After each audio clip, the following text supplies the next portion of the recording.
Today's hearing will focus on healthcare marketplace and how it's become more consolidated and less competitive in recent years, leading to higher prices and fewer options for patients.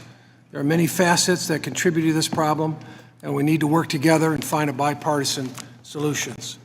Whether we're talking about insurers buying large PBMs, pharmacies, or even medical practice to create huge corporations, insufficient site neutrality policies in Medicare, large nonprofit hospitals buying everything in sight, prohibition on physician-owned hospitals.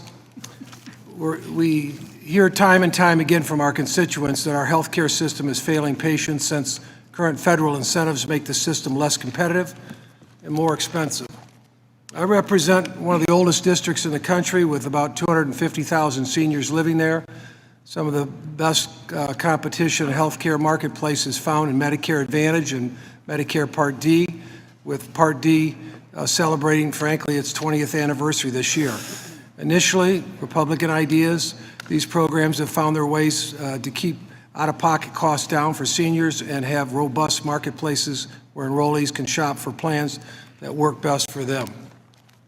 On the other end of the spectrum, one of the worst examples of consolidation over the last few years is an increase in somewhat referred to as a vertical integration. This most often occurs when you have insurers, PMBs, and pharmacy merge, creating a huge monopoly which decreases patient access and increases prices.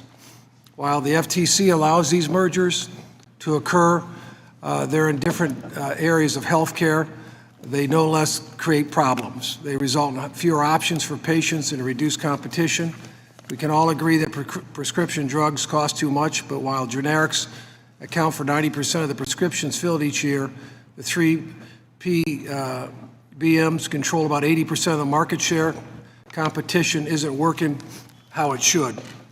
Unfortunately, consolidation like this isn't unique to insurers and pharmacies. Large hospital systems are moving into the area where they previously had no footprint, buying up smaller hospitals and independent practices in order to increase their size and stamp out competition.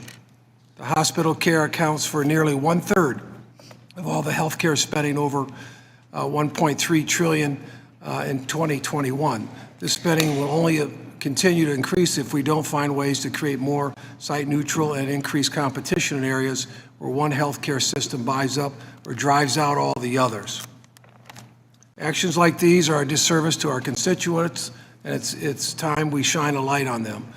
We all want to preserve and promote access to high-quality health care for all Americans, but Congress has looked the other way too long, and we can't let this continue. I worked with my colleague, Speaker McCarthy, on the Healthy Future Task Force to come up with ideas on how to address affordability and the lack of competition in health care. The findings and recommendations we released last summer are just a starting point. We must work together in this committee to find common ground and apply what we've learned to craft bipartisan solutions. Any policies we should aim at should save patients money by paying doctors based on the care they receive rather than what they give, encourage greater competition, not consolidating, and ensure no one can game the system through anti-competitive behavior that harms our constituents. It won't be easy, but our constituents are the ones hurt by the inaction, and we owe it to them to fix the problem. As I said, I'm hopeful that we can find bipartisan solutions to the problems of consolidation in the healthcare market. I look forward to working with my colleagues on both sides of the aisle to right this wrong.